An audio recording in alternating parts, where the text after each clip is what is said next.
Hi guys, welcome to முப்பரை training academy. So very good morning to all guys. எல்லாருமே காலையில் நல்லபடியாக எழுந்து திரும்ப உட்காந்துட்டு இருப்பீங்க காஃபியோட ரெடியா. ஸோ நம்மளும் இப்போ காஃபி வித் ஹரிஷில் வந்துட்டோம். ஸோ இன்னைக்கு என்னென்ன டாபிக்லாம் பார்க்க போகிறோம் அப்படின்றத பற்றி தெரிஞ்சுக்கலாம். ஸோ அதுக்கு முன்னாடி ஆக்சுவலாக வந்து பார்த்தீங்கன்னா ரீசன்ட் பாஸ்ட் 3 days வந்து நல்ல சப்போர்ட்ஸ் கொடுத்துட்ருக்கீங்க. ஒரு அளவுக்கு ரிவிஷன் பண்ணுற மாதிரி ஒரு ஃபீல் கிடைக்குது இல்லை? ஸோ எஸ்ஐ ஆகட்டும், பிசி மாணவர்களாகட்டும், யாராக இருந்தாலுமே இது பார்த்தீங்கன்னா உங்களுக்கு ஒரு ஃபாஸ்ட் ரிவிஷன் பண்ண மாதிரி ஒரு ஃபீல் கிடைக்கும். ஸோ அது மட்டும் இல்லாமல் தெரிஞ்சுக்கிற ஒரு பாயிண்ட்ஸ் வந்து எக்ஸ்ட்ரா தெரிஞ்சுக்கிட்ட மாதிரி ஒரு ஃபீல் கிடைக்கும். கிடைக்குதா இல்லையா கமெண்ட் பண்ணிட்டு போனால் தான் எங்களுக்கு தெரியும். ஸோ மறக்காமல் கமெண்ட் பண்ணிடுங்க உங்களுக்கு ஒரு ஃபீல் கிடைக்குது அப்படின்னா. ஸோ இன்னைக்கு நம்ம காஃபி வித் ஹரிஷில் பார்க்க போகிறது என்ன அப்படின்னு பார்த்தீங்கன்னா, ஃபர்ஸ்ட் இந்தியாவில் உள்ள வேளாண்மையின் பெயர்கள். தட் மீன்ஸ் அக்ரிகல்ச்சரல் ஆக்டிவிட்டீஸ்ல இந்தியாவில் ஈடுபடக்கூடிய சில மாநிலங்கள்ல இந்த வேளாண்மையுடைய பெயர்களை வந்து இப்படியும் பயன்படுத்துறாங்க அப்படின்னு தெரிஞ்சுக்கிறது தான் ஃபர்ஸ்ட் நீங்க பார்க்க போறீங்க. ஸோ இது வந்து ஒரு முக்கியமான கொஸ்டின். ப்ரீவியஸ் இயர் எக்ஸாம்ஸ்ல கூட நிறைய இடத்துல கேட்டிருக்காங்க. இந்த வேளாண்மையுடைய பெயர்களை கொடுத்துட்டு இது எந்த மாநிலங்கள்ல பயன்படுத்துறாங்க அப்படின்னு சொல்லிட்டு நமக்கு என்ன பண்ணிருக்காங்க, கொஸ்டின் கேட்டிருக்காங்க. அப்ப நமக்கு கொஸ்டினை எப்படி வேணாலும் செட் பண்ணலாம். அப்படி அதுக்கு ஏற்ற மாதிரி என்ன பண்ணிடணும், ப்ரிப்பேர் பண்ணிடணும். ஸோ மாநிலங்களை கொடுத்துட்டு அதனுடைய வேளாண்மை பெயரையும் நம்மள கேட்கலாம், இல்லை வேளாண்மையுடைய பெயரை கொடுத்துட்டு அதனுடைய மாநிலங்களுடைய பெயர்களையும் கேட்கலாம். ஸோ எண்ட் ஆஃப் த செஷன்ல நானுமே சில கேள்விகள் கேட்டிருப்போம், அதுக்குமே நீங்க பதில் சொல்லி ஆகணும். ஸோ நம்ம எப்படி ஞாபகம் வச்சுக்கிறதுன்னு பார்க்கலாம். ஃபர்ஸ்ட் ஜூம் அப்படின்னு சொல்றது எந்த மாநிலத்தினுடைய பெயர் அப்படின்னு பார்த்தீங்கன்னா அசாம்.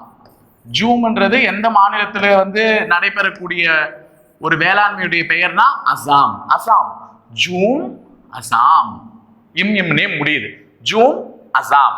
ஓகேவா? ஸோ இது வந்து 2018 ஃபிங்கர் பிரிண்ட் எஸ்ஐ கொஸ்டினும் கூட. ஜூம் என்பது எந்த மாநிலத்தினுடைய அறுவடை பெயராகும் அப்படின்னு சொல்லிட்டு 10th ஜியோகிராஃபில இருக்கும். ஸோ ஜூம் என்பது எந்த மாநிலத்துக்கு? அசாம். இம். அதே மாதிரி பொன்னம் அப்படின்னு சொல்லிட்டு கேட்குறாங்க. பொன்னம் அப்படின்னா கேரளா. பொன்னம்னா என்னது? கேரளா. ஸோ கேரளாவில் உள்ள ஒரு அறுவடையினுடைய பெயர் தான் என்னன்னு பார்த்தீங்கன்னா பொன்னம். கேரளா பொண்ணுங்க அழகா இருக்கும் அப்படின்ற மாதிரி சொல்லுவீங்கல்ல. ஸோ பொன்னம்னா கேரளா. ஓகேவா?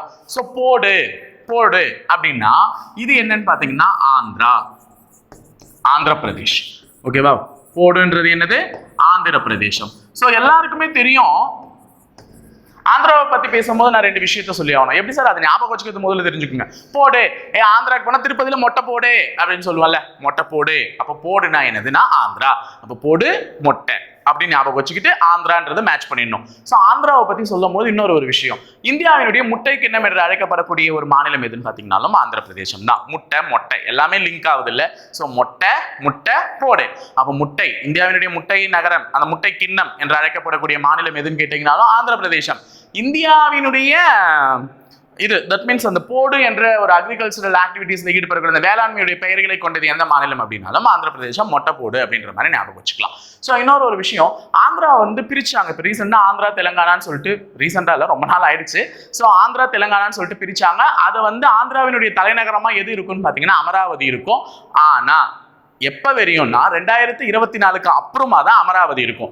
2024 வரையும் ஹைதராபாத் தான் ஆந்திரா மற்றும் தெலுங்கானாவினுடைய தலைநகரமாக செயல்படும் சொல்லிட்டு அந்த ஆக்ட்ல சொல்லியிருப்பாங்க. ஸோ இதுவும் ஒரு எக்ஸ்ட்ரா பாயிண்ட் ஞாபகம் வச்சுக்கோங்க ஆந்திராவை பத்தி பேசும்போது சொல்ல வேண்டிய விஷயங்கள். அப்ப போடுனா ஆந்திரா, முட்டை கிண்ணம்னாலும் ஆந்திரா. ஸோ பீவார் மாசன் அப்படின்னு சொல்லிட்டு இதெல்லாம் எதுக்குன்னு பாத்தீங்கன்னா பென்டாபீரா. ஓகே, பீவார் மாசன் இது எதுக்குன்னு பாத்தீங்கன்னா ஒடிஷா. ஓகேவா? ஒடிஷா.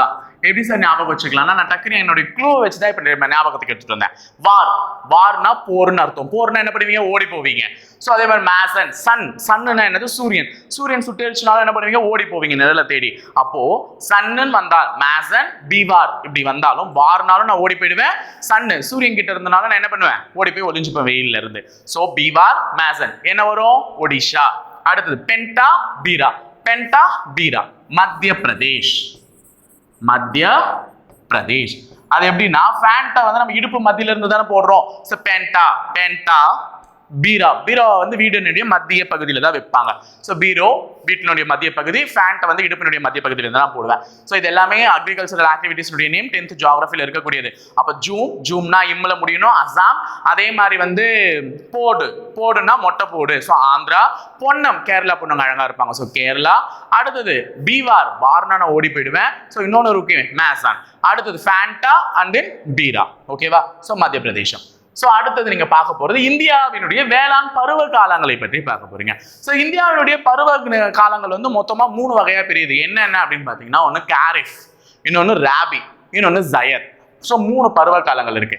காரிஃப் பருவம், ராபி பருவம், ஜயத் பருவம்.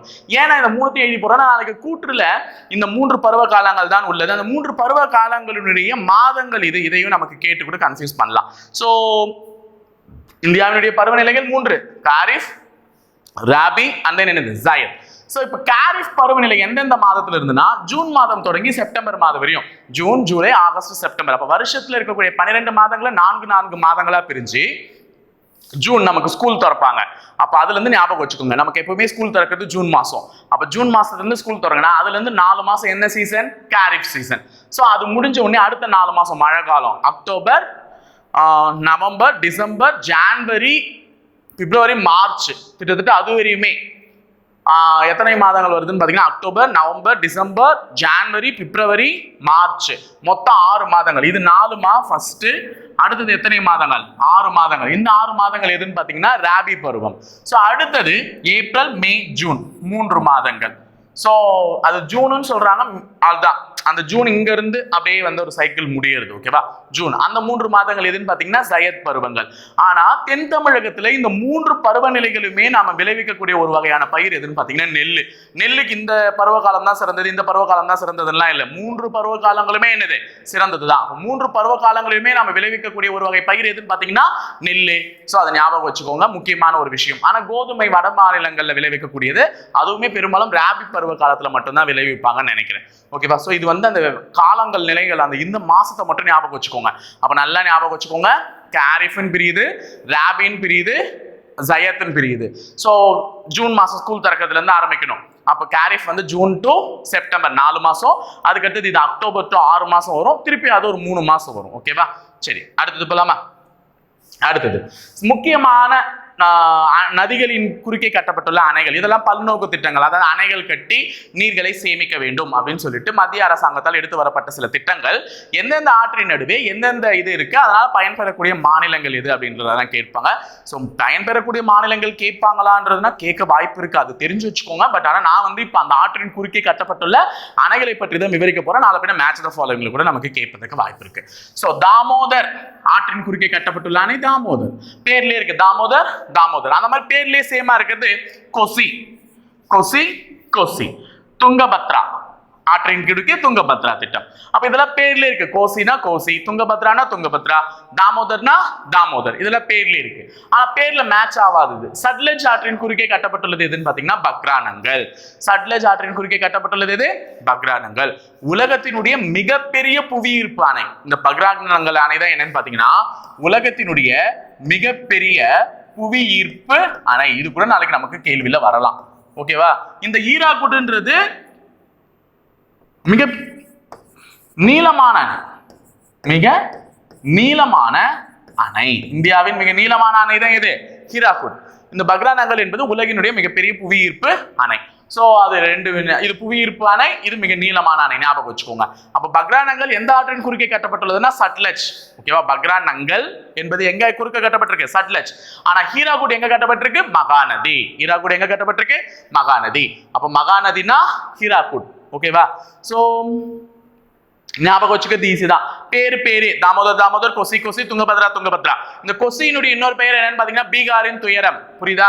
பீகாரின் துயரம். அதே மாதிரி தாமோதர் கூட ஒரு பேர் சொல்லுவாங்க, அது என்னன்றது மறக்காம கமெண்ட் பாக்ஸ்ல கமெண்ட் பண்ணிட்டு போங்க, தாமோதருக்கு இருக்கக்கூடிய பெயரை. சோ கொசி வந்து எதனுடைய துயரம்? பீகாரினுடைய துயரம்னு சொல்லுவாங்க. சோ அப்ப பீகாரின் துயரம் எந்த நதியின் ஆறுன்னு கேட்டாங்கன்னா கொசி ஆறு. அந்த கொசி ஆற்றின் குறுக்கே கட்டப்பட்டுள்ள அணை எதுன்னு கேட்டா கொசி. துங்கபத்ரா துங்கபத்ரா. பக்ரானங்கள்னு கேட்டா சட்லஜ். மகாநதி குறுக்கே கட்டப்பட்டுள்ளது ஹீராகுட். அதுக்கு அடுத்தது இங்க வாங்க. இதுல வந்து பாத்தீங்கன்னா சம்பல் சம்பல் இது சேமா இருக்கும். சம்பல்ன்றது சேமா இருக்கும், அது தெரியும். ஆனா மத்ததெல்லாம் பாத்துக்கோங்க. தெகிரி, தெகிரினா என்னது? பாகிரதி. பேர்ல இந்த கீன்றது ஒத்து போகும். தெகிரி பாகி, தெகி பாகி அப்படின்ட்டு. தெகிரின்றது எந்த நதியின் குறுக்கே கட்டப்பட்டுள்ளது? பாகிரதியை குறுக்கே கட்டப்பட்டது. நாகார்ஜுனா சாகர், கிருஷ்ணா. நாகார்ஜுனாலே ஒரு ஆந்திராவை சேர்ந்த ஒரு ஆக்டர். தட் மீன்ஸ் சமந்தாக்கு முன்னாள் மாமனாரா இருக்கிறவர். ஓகேவா? அப்ப நாகார்ஜுனா என்பவர் வந்து ஒரு ஆந்திராவை சேர்ந்த ஒரு நடிகர். அப்ப ஆந்திராவில் இருக்கக்கூடிய ஒரு நதியின் குறுக்கே தான் இது கட்டப்பட்டிருக்கணும், கிருஷ்ணா நதி. அப்ப நாகார்ஜுனானா கிருஷ்ணா. இல்ல அர்ஜுனருக்கு வந்து கிருஷ்ணர் தான் என்ன வந்தார்? தேரோட்டியா இருந்தார். மகாபாரத ஞாபகம் வச்சுங்க. அர்ஜுனருக்கு கிருஷ்ணர் தான் தேரோட்டியா இருந்தார். அப்ப அர்ஜுனானா கிருஷ்ணா. அடுத்தது சர்தார் சரோவர், முக்கியமானது, ரீசெண்டா இருக்குல்ல சர்தார் சரோவர் என்பது எதன் குறுக்கே கட்டப்பட்டுள்ளது? நர்மதை குறுக்கே கட்டப்பட்டுள்ளது. சர்தார் எங்க போவாங்க? நர்மதாவை தேடி போவாங்க. சோ நர்மதை, சர்தார் சரோவர் நர்மதை. ஒரு பொண்ணு சர்தார் வந்து ஒரு பொண்ணோட லிங்க் பண்ற மாதிரி. தட் மீன்ஸ் சர்தார் வந்து நர்மதை. இந்திரா காந்தி கால்வாய் வந்து எங்கன்னு பாத்தீங்கன்னா சட்லஜ். இந்திரா காந்தி எங்க?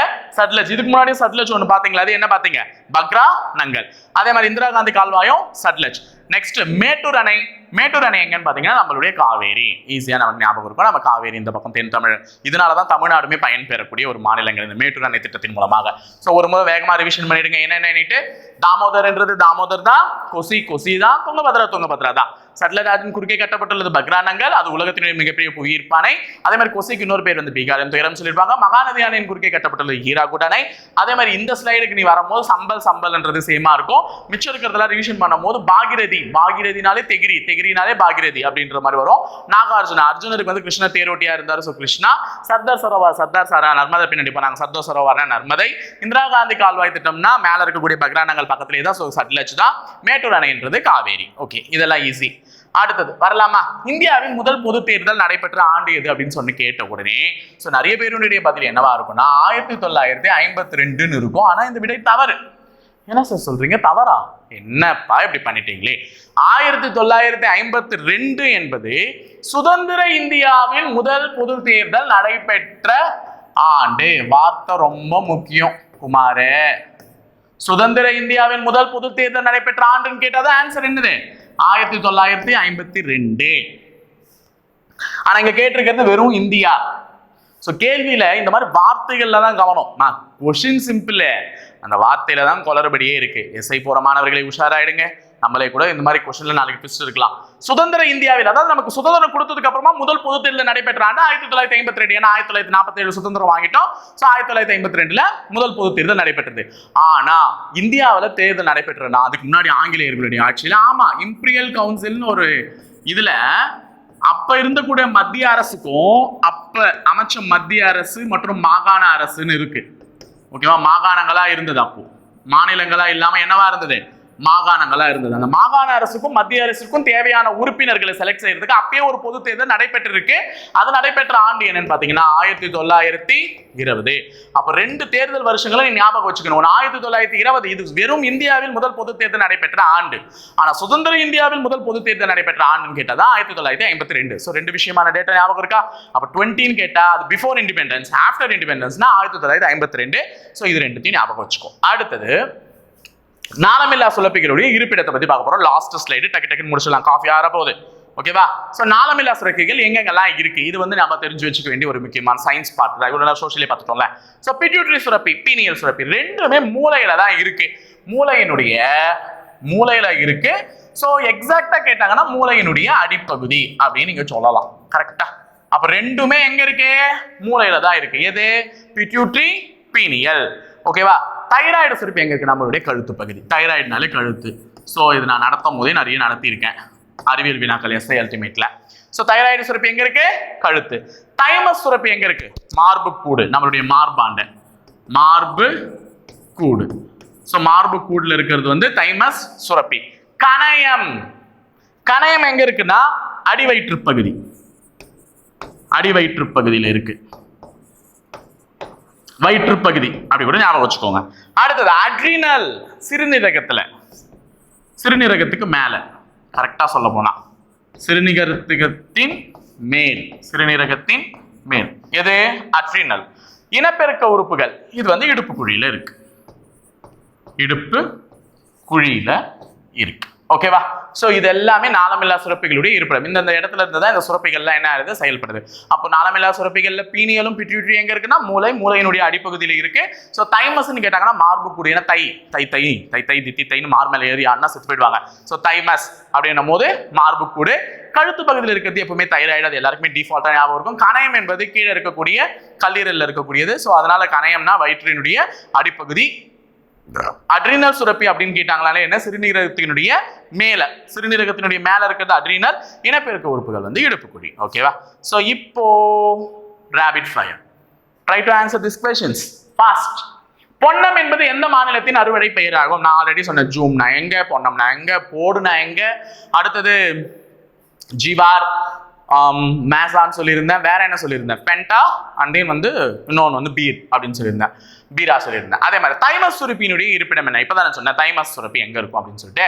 அடுத்தது மகாநதியின் குறுக்கே கட்டப்பட்டுள்ள அணையின் பெயர் என்ன? இந்த அணை எங்க கட்டிருக்குன்னு சொன்னேன். இப்ப மகாநதியின் குறுக்கே கட்டப்பட்டுள்ள அணைனா இப்படி பார்க்கணும். அப்ப மகாநதியின் குறுக்கே கட்டப்பட்டுள்ள அணையின் பெயர் என்னன்றதை சொல்லிடுங்க. சுதந்திர இந்தியாவின் முதல் பொது தேர்தல் நடைபெற்ற ஆண்டு. இப்ப நீ தப்பு பண்ண மாட்டல்ல, இந்த கேள்வி நான் நடத்தினதுக்கு அப்புறம் தப்பு பண்ண மாட்டல்ல. அப்ப இந்தியாவின் முதல் பொது தேர்தல் நடைபெற்ற ஆண்டு வித்தியாசம், சுதந்திர இந்தியாவின் முதல் பொது தேர்தல் நடைபெற்ற ஆண்டு வித்தியாசம். அடுத்தது பருவ காலங்கள் எத்தனை வகைப்படும் கேட்டிருக்கேன். அதில் ராபி பருவத்தின் காலம் என்னன்னு கேட்டிருக்கேன். பருவ காலங்கள் அப்ப எத்தனை வகைப்படுது அது எனக்கு சொல்லிடுங்க. டிஃபால்ட்டா எத்தனை வகைன்னு. அதுல ராபி பயிருக்குன்னு ஒரு ஸ்பெசிபிக் டியூரேஷன் ஆஃப் மந்த் கொடுத்துருக்குல்ல, அது என்னன்றதை மென்ஷன் பண்ணிட்டு போயிடுங்க. ஸோ எல்லாருமே கரெக்டாக பண்ணுவீங்க நம்புறேன். ஓகேவா? இன்னைக்கு காஃபி வித் ஹரிஷ் நல்லபடியாக முடிஞ்சிச்சு. ஸோ இனிமேலும் தொடர்ந்து வேணும்னா சப்போர்ட் பண்ணிட்டு போங்க. ஸோ எல்லாருமே ஒரு ஹார்ட் கொடுத்துட்டு போங்க, சரி இல்லைன்னா தம்ஸ் அப் கொடுத்துட்டு போங்க. ரெண்டுத்துல ஏதாவது ஒன்று கொடுத்துட்டு போங்க. அப்பதான் உங்களுடைய சப்போர்ட் எங்களுக்கு இருக்குன்றது தெரியும். ஸோ மறக்காம பார்ப்போம் நாளைக்கு. தேங்க்யூ.